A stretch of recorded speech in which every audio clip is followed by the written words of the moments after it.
ওম তৎসৎ ওম তৎসৎ। আমি খুব আনন্দের সাথে জানাচ্ছি যে যে আহ, আমাদের একজন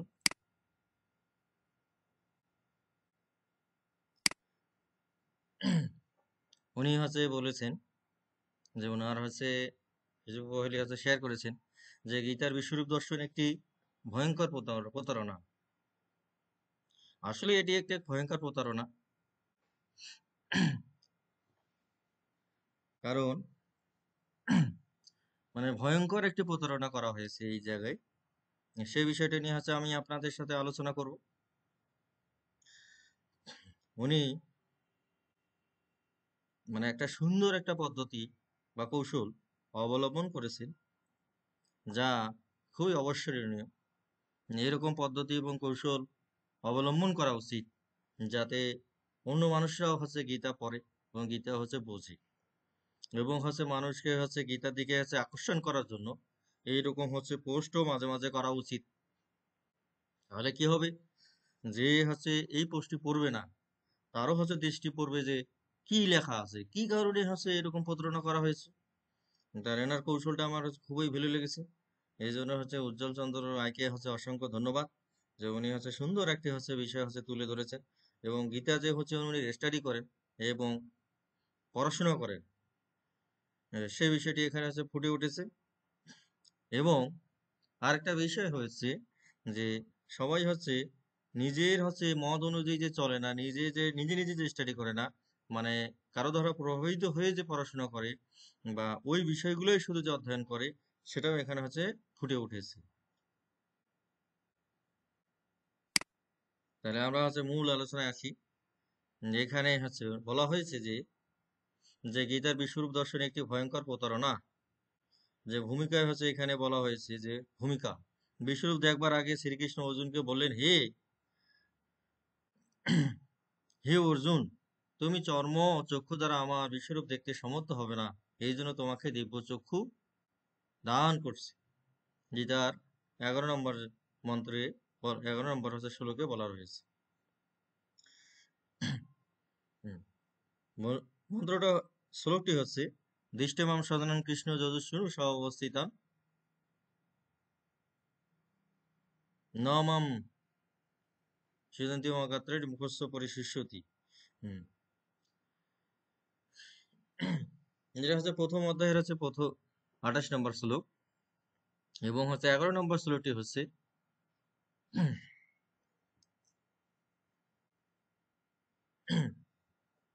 দ্রষ্টুম নৈনৈব স চক্ষুষ্য, যে ইহা আকস্তম জগত কীর্তনম ও বিভক্তম পশ্চাদত সচরাচরম, ইহা আকস্তম জগত কীর্তনম পশ্চাদত সচরাচরম মম দেহে গুরাকেশু যাসন দ্রষ্টুমিচ্ছতি ন তু মাম চক্ষুষে দ্রষ্টুম নৈনৈব স চক্ষুষ্য দিব্যম দদামিতে চক্ষু পশ্যমে যোগম ঈশ্বরম। এই মন্ত্রটিতে বলতেছেন যে তুমি চক্ষু ছাড়া আমাকে দেখতে পাবে না।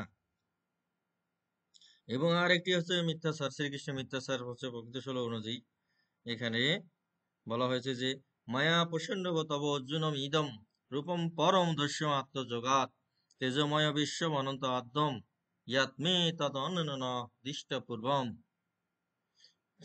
যে শ্রীকৃষ্ণ বলেছেন, হে অর্জুন, আমি তোমার উপর প্রসন্ন হয়ে নিজের শক্তি দ্বারা তোমাকে আমার এই তেজময় অনন্ত বিশ্বরূপ দেখালাম, যা তোমার আগে আর কাউকে দেখায়নি। এটা খুবই একটা গুরুত্বপূর্ণ পয়েন্ট, এই পয়েন্টে নিয়েও আলোচনা করা যায়। তারপরে আরো এখানে বলা হয়েছে ইতি অর্জুনম বাসুদেব তথা উত্তাহ শক্য রূপম দর্শায় মাস ভূয়া, যে সঞ্জয় বলেন ভগবান শ্রীকৃষ্ণ অর্জুনকে এরূপ বললেন, পুনরায় নিজে চতুর্ভুজ রূপ দেখালেন। যে আবার এখানে বলা হয়েছে যে শ্রীকৃষ্ণের আরো মিথ্যা কথা দৃষ্টান্ত আছে, যে ভক্তা তু অনন্যয়া শক্য হোম এবং বিদ অর্জুন জ্ঞেতুম দ্রষ্টুম তত্ত্বেন পৌষ্টুম চ পরম তপ। হে পরম তপ অর্জুন, অনন্য ভক্তি দ্বারাই আমাকেই এইরূপ জ্ঞাত হতে পারবে এবং আমাকে দর্শন এবং আমাকে প্রবেশ করতে সমর্থ হবে। কিন্তু এখানে দুষ্কৃতিকারী পাপাত্মা ভক্তিশূন্য যুদ্ধধনাদি শত্রুঘ্ন শ্রীকৃষ্ণ বিশ্বরূপ দর্শন দেখেছেন, তাছাড়া সঞ্জয়ও দেখেছে। মানে এনাদের যুক্তিগুলো হচ্ছে খুবই যুক্তিযুক্ত রয়েছে। মানে উনি যা বলেছেন হচ্ছে ঠিকই বলেছেন এবং হচ্ছে সুন্দরভাবেই উল্লেখ করেছেন যে ভগবতী পুরাণেই আছে শ্রীকৃষ্ণ শিশুকালেই খেলনার ছলে হাঁ করে মুখে ভবরে যশোর বিশ্বরূপ দেখিয়েছিলেন। যে ভগবত পুরাণে দশম অধ্যায়ে দশম স্কন্ধের অষ্টম অধ্যায়ের 37 এবং 39 নম্বর শ্লোকে রয়েছে। তারপর অর্জুনের মিথ্যাচার যে অনেক বক্রণম অনেক অদ্ভুত দর্শনম অনেক দিব্যাবরণ দিব্য উদ্ধত আয়ুদ্ধম। তবে এইখানে আছে ভুল লিখেছেন, কারণ এখানেও এই উক্তিটি হচ্ছে অর্জুনের হবে না, এটা হচ্ছে সঞ্জয় উবাচ। এখানে এটা হচ্ছে সঞ্জয় উবাচ যে অনেক বক্রনয়নম অনেক অদ্ভুত দর্শনম অনেক দিব্য আবরণম দিব্য উদ্ধত আয়ুদ্ধম দিব্য মাল্য আম্বরম ধরম দিব্য গন্ধনু লেপলম সর্ব আশ্চর্যময়ম দেবম অনন্ত বিশ্বত মুখম। যে কীটিনম গদিনম চকিনম চ তেজরাশিম, এটা হচ্ছে অর্জুন উবাচ। কীটিনম গদিনম চ চকিনম চ তেজরাশিম সর্বত দীপ্তিম অনন্তম। তারপরে 16টিও হচ্ছে অর্জুন উবাচ। রূপম মহত্তে বহু বক্র নেত্তম মহাবাহ বহু রূপাদম বহু দারম বহু দিষ্টা কালারম দিষ্টা লৌকাপতিতম সততাহম। যে যে দিব্য মুকুট শোভিত অনেক মুখ দাঁত দন্ত মুখ দর্শন করেও দিব্যমল্ল পরিত গলা এবং বুক দর্শন করলেন এবং হাতে ধরা গদ্যচক্র গদা চক্র শঙ্খ দর্শন করলেন এবং বস্ত্র পরিধান করা কোমর এবং উরু দর্শন করলেন, বহু পা দর্শন করলেন। সুতরাং অর্জুন ভগবানের পা থেকে মাথা পর্যন্ত সমস্ত দেহটাই দেখতে পেলেন। অর্থাৎ অর্জুন দেখার আর কিছুই বাকি থাকলো না। তাহলে কি অর্জুন বলেছেন তারপরে মন্ত্র যে নাস্তম না মধ্যম না পুনস্ত বাদিম পশ্যামি বিশ্বেশ্বর বিশ্বরূপ, যে আমি আপনার বহু উদর ও চোখমুখ বিশিষ্ট সর্বব্যাপী রূপ দেখতে পেলাম, কিন্তু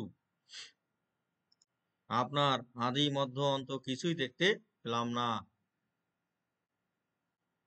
এখানে একটা হচ্ছে মিথ্যাচার। ওনাদের কাছে মনে হচ্ছে যে আপনার উদার মুখ চক্ষু বিজয় সর্বব্যাপী রূপ দেখতে পেলাম, কিন্তু আপনার আদি মধ্য অন্ত কিছুই দেখতে পেলাম না। এখন বিবেচনায় হচ্ছে যে অর্জুন এত পরস্পর বিরোধী বর্ণনা বা কথা থেকে তার স্ববিরোধিতার প্রকট হচ্ছে। এই প্রসঙ্গে স্বামী বিবেকানন্দেরও হচ্ছে একটি স্ববিরোধী কথা এখানে তুলে ধরা হয়েছে, যে স্বামী বিবেকানন্দ বলেছেন জীবে প্রেম করে যেই জন সেই জন সেবিছে ঈশ্বর, অথচ বিবেকানন্দ নিজে আধ্যাত্মিক মাছ মাংস খেতেন। তাছাড়া এই বর্ণনা বেদ বিরোধী এবং যজুর্বেদ অনুযায়ী ঈশ্বর নিরাকার, যে ঈশ্বর স্থূল সূক্ষ্ম কারণ কোন রূপ শরীর ধারণ করেন না। অর্জুনের বিশ্বরূপ দর্শনে মিথ্যাচার এবং পাগলের প্রলাপ এখানে বলা হয়েছে। অর্জুনের বিশ্বরূপ দর্শন যথার্থ জ্ঞানের অবস্থায় হয়নি, যে জ্ঞান চক্ষু বেশি বিকশিত না হলে এটা হয় না। তাই অর্জুন অনন্ত কোটি ব্রহ্মাণ্ড রূপ বিশ্বরূপ দর্শন করেছিলেন নিজের বাইরে অর্থাৎ মহাশূন্যের মধ্যে। সুতরাং তার দ্বৈতবোধ কখনো লুপ্ত হয়নি। যদি অর্জুন নিজের সঙ্গে অভিন্ন রূপে বিশ্বরূপ দর্শন করতেন তাহলে প্রকৃত বিশ্বরূপ দর্শন বলে পরিগণিত হতো। মায়া নিবৃত্ত না হওয়ার জন্য অর্জুন সমগ্র বিশ্বকে নিজে হতে ভিন্ন রূপে দেখেছিলেন, নিজের সঙ্গে অভিন্ন রূপে নয়। কারণ অর্জুনের চোখে ভগবান শ্রীকৃষ্ণের দেহ, আর অর্জুন অতনুজ হয়ে বসে আছে শ্রীকৃষ্ণের দেহ থেকে অল্প দূরে কুরুক্ষেত্রের মাটিতে।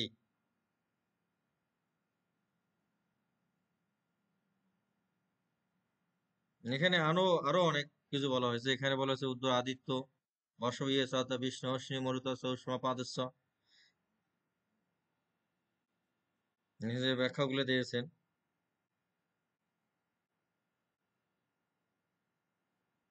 এবং আরো একটি আছে সুন্দর কথা এখানে লিখেছেন যে ঈশ্বর ঈশ্বর গদা চক্র ইত্যাদি কি কারণে ধারণ করবেন? ঈশ্বর কি দুর্বল? ঈশ্বরের কি শক্তি বা শত্রু আছে?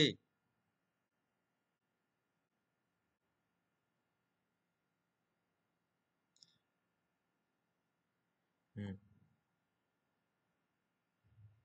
যে প্রচলিত হচ্ছে 716 গীতাতে, কিন্তু শ্রীকৃষ্ণ বলেছেন হচ্ছে 575টি শ্লোক, অর্জুন বলেছেন আছে 84টি, সঞ্জয় বলেছেন 40টি, ধৃতরাষ্ট্র হচ্ছেন একটি। সুতরাং গীতার প্রকৃত শ্লোকগুলো স্বীকার করলে যুক্তির আলোকে শ্রীকৃষ্ণ মিথ্যাবাদী মনুষ্য রূপান্তরিত হয়, যা কখনোই কাম্য নয়। এখানে আছে তারা সুন্দরভাবে হচ্ছে একাদশ অধ্যায়ে উম মানে কিছু হচ্ছে শ্লোক এখানে তুলে ধরেছেন। তা আমি একটু হচ্ছে যে আসলে কি এটা কি মিথ্যাচার? দেখবেন যে কালস্মিনের লক্ষ্য ক্ষয় কি তো প্রবৃত্ত, ভগবান শ্রীকৃষ্ণের হচ্ছে বাণী দেখুন যে কালস্মিত লক্ষ্য ক্ষয় কি তো প্রবৃত্ত লক্ষা সমাতুম ইহ প্রবৃত্ত ইতোপি কাম না ভবিষ্যন্তি সর্বে ইয়ে অবিস্থিত প্রত্যানিকেষু যোধা তস্মাৎ যশ লবস্য জিতা শত্রুম ভুঙ্গম রাজ্যম সমৃদ্ধম ময়মিতে নিহতা পূর্বমেব নিমিত্ত মাত্রম ভব সাব্যসাচীন।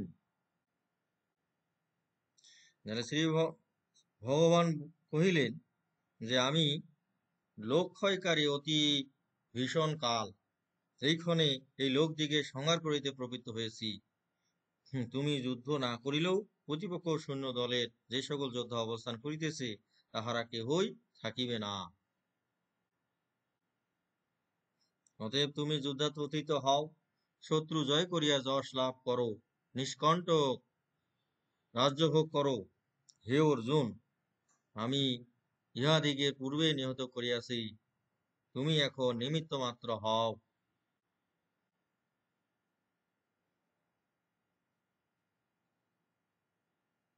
তাহলে এই জায়গায় হচ্ছে আমরা যে কালস্মিত লোক ক্ষয় কিন্তু প্রভৃতি দিন ভবিষ্যন্তি সর্বে তে অবস্থিত পত্থানিকে সুযোধা বীরান যোধা মুখে, আমরা হচ্ছে দেখতে পাচ্ছি যে এখানে অনেক হচ্ছে কথা বলা হয়েছে, যে একটা কথাতে সবার হচ্ছে আপত্তি আছে যে তুমি ছাড়া আমার এই বিশ্বরূপ হচ্ছে কেউ দেখেনি। কারণ এখানে আছে ভগবানের যে বিশ্বরূপটি রয়েছে, এই বিশ্বরূপটি হচ্ছে ভালোভাবে আপনাকে অনুধাবন করতে হবে। কারণ আছে যারা হচ্ছে পূর্বে হচ্ছে ভগবানের যে বিশ্বরূপ দেখেছিল, সেখানে শুধু হচ্ছে বিশ্বরূপে শুধু ভগবানের প্রশান্তিময় যে রূপ রয়েছে বা শান্তিময় যে রূপ রয়েছে, আনন্দময় যে রূপ রয়েছে, সেই রূপেই হচ্ছে প্রদর্শিত হয়েছিল। যে কুরুক্ষেত্রে যে রাজসভায় যুদ্ধ হচ্ছে শুরু হওয়ার পূর্বেই এই যে ভীষ্ম, দ্রোণ এবং এবং ধৃতরাষ্ট্র ও যুদ্ধনাথীরা যে হচ্ছে বিশ্বরূপ হচ্ছে প্রদর্শন করেছিলেন, সেই বিশ্বরূপে হচ্ছে ভগবানের হচ্ছে সৌম্য রূপই প্রদর্শিত হয়েছে, মানে উগ্র রূপ প্রদর্শিত হয়নি। এবং মা যশোদাকে যে ভগবতী দশম স্কন্ধে বলা হয়েছে, মা যশোদা যে রূপ দেখেছিলেন সেরূপ হচ্ছে হচ্ছে ভগবান হচ্ছে সৌম্য শান্ত রূপ হচ্ছে দেখেছিলেন, মানে সচিতানন্দময় রূপ প্রদর্শন করেছিলেন। এবং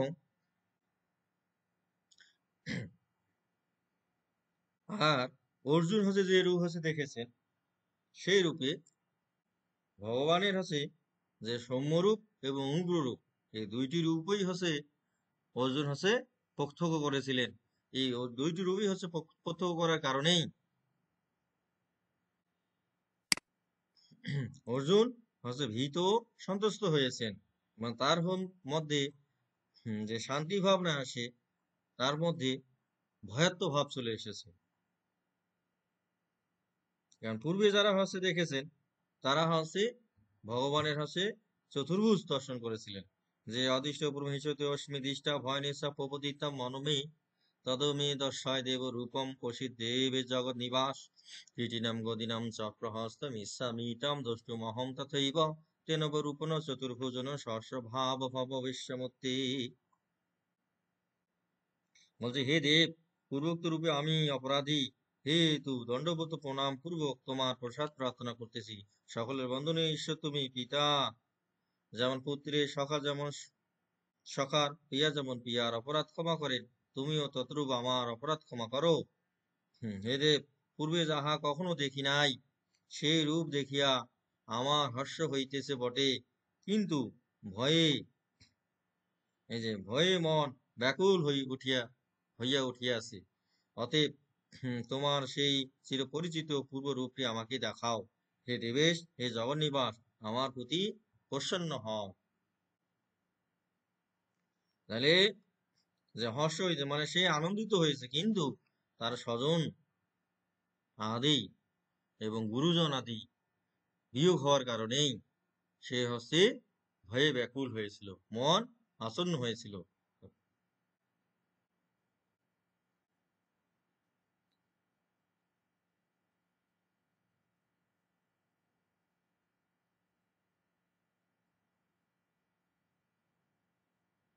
উম, এই যে এখানে শ্লোকটা রয়েছে, সঞ্জয় উবাচ, এই যে অর্জুন উবাচ, দৃষ্ট্যা বা মনুষ্য রূপম তম অসম্যম জনার্দন ইদানীম অস্মি সম্বিত সততা প্রকৃতিম গতঃ। যে শ্রী ভগবান উবাচ, যে সুদর্শমিদম রূপম দৃষ্ট বানংসি আত্মাম দেবর অপশ্য রূপস্য নিত্য দর্শকাঙ্ক্ষিং নাহং বেদন তপস্যা না ধনেন চেজ্জয়া সখ্য এবং বিধ দ্রষ্টুম দৃষ্ট বানংসি মাম যথা।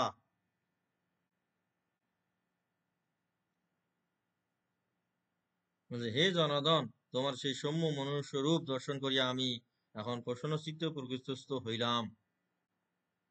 অর্জুন চতুর্ভুজ মূর্তি দেখিতে চাইলেন, কেহ বললেন সেই চতুর্ভুজ মূর্তিতে মনুষ্য মূর্তি বলা হইয়াছে, কেহ বলেন শ্রী ভগবান প্রথমে চতুর্ভুজ মূর্তি ধারণ করিয়া পরে দ্বিভুজ হইয়াছেন, কেননা পার্থ সারথি রূপে তিনি দ্বিভুজ এবং ব্রজনীলয় দ্বিভুজ মুরালীধর।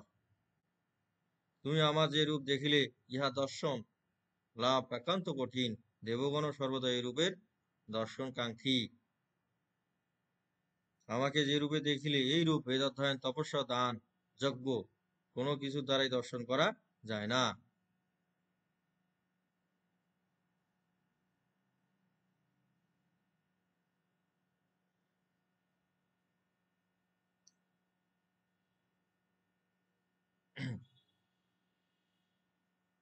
তাহলে এইখানে একটি হচ্ছে মানে যিনি হচ্ছে পোস্টকারীকে হচ্ছে অসংখ্য ধন্যবাদ। উনি হচ্ছে সুন্দরভাবে মানে একাদশ অধ্যায়ে যে বিশ্বরূপ রয়েছেন, এই বিশ্বরূপের হচ্ছে আলোচনা হচ্ছে তুলে ধরেছেন, এই জন্য অসংখ্য ধন্যবাদ। যিনি হচ্ছে মানে গীতার হচ্ছে সুন্দর যে ব্যাখ্যা করার চেষ্টা করেছেন, এবং শ্লোকের মাধ্যমে এবং সমালোচনামূলক মাধ্যমে, কারণ হচ্ছে সমালোচনামূলক জিনিসেই হচ্ছে মানুষ হচ্ছে আকৃষ্ট হয়, এবং হচ্ছে মানুষ হচ্ছে সেদিকে হচ্ছে নজরদার দৃষ্টি আকর্ষিত হয়, এবং যে গীতাকে অস্বীকার করে হলেও যে তারা হচ্ছে গীতা যে চর্চা করে, এই জন্য তাদেরকে অসংখ্য ধন্যবাদ। এবং একদিন হচ্ছে চর্চা করতে করতে করতে করতেই তারা হচ্ছে ঈশ্বরের বা সৃষ্টিকর্তা বা ভগবান শ্রীকৃষ্ণের হচ্ছে প্রকৃত স্বরূপ আহ বোঝার চেষ্টা কর, বুঝতে হচ্ছে তারা হচ্ছে একদিন তাদের হচ্ছে ভ্রম কেটে যাইতে যাইতে পারে, তাদের এই যে ভ্রম যেন কেটে যায়, কারণ হচ্ছে এখানে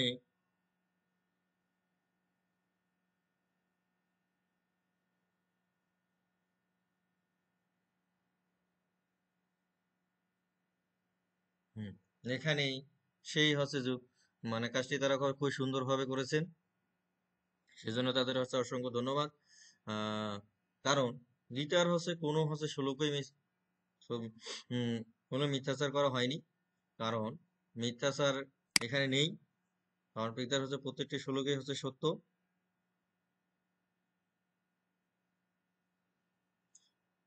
এবং গীতায় হচ্ছে প্রতিটি শ্লোকেই হচ্ছে সত্য, এখানে কোনো মিথ্যাচার করা হয়নি। কারণ যদি আমরা বলি যে ঈশ্বর আছে, ঈশ্বর নেই, ঈশ্বর আছে মানে হচ্ছে সাকার, আর ঈশ্বর নেই মানে নিরাকার। মানে নিরাকার হচ্ছে চিন্তা করলেই মানুষ হচ্ছে নাস্তিক হয়ে যায়। যে পৃথিবীতে নাস্তিকদের সংখ্যা অনেক বেশি, কারণ ওরা হচ্ছে নিরাকার দর্শন করে করে হচ্ছে তারা নাস্তিকতায় পৌঁছেছে। নিরাকার মানেই হচ্ছে নাস্তিক, আর সকার চিন্তা করা মানে হচ্ছে আস্তিক। যারা হচ্ছে নাস্তিক হয়েছেন তারা হচ্ছে ঈশ্বর সম্পর্কে প্রচুর পড়াশোনা করতে করতে করতে তারা নাস্তিক হয়েছেন, যে ঈশ্বর নিরাকার বা ঈশ্বর সকার, ঈশ্বর আছেন, মানে এই শব্দটা ব্যবহার করলেই, মানে যদি বললেই হচ্ছে ঈশ্বরের স্বরূপ হচ্ছে বোঝা যায়। এবং শ্রীমদ্ ভগবদ গীতায় 11 অধ্যায় বিশ্বরূপ দর্শনে ভগবান শ্রীকৃষ্ণ কখনো কোনো মিথ্যাচার করেননি। কারণ হচ্ছে উনি কোনো মিথ্যাচার করেননি, কারণ হচ্ছে অন্যান্য যে ভক্তগণ রয়েছে, যে তারা শুধু হচ্ছে ভগবানের হচ্ছে সৌম্য রূপটি হচ্ছে দেখেছেন, কিন্তু ভগবানের যে উগ্র রূপ বা বিধ্বংসী রূপ সেটি দেখেননি। সেই জন্য ভগবান বলেছেন যে তুমি ছাড়া আমার এই রূপ আর কেউ হচ্ছে প্রত্যক্ষ করেন নাই। সবাইকে নমস্কার জানিয়ে এখানে শেষ করছি।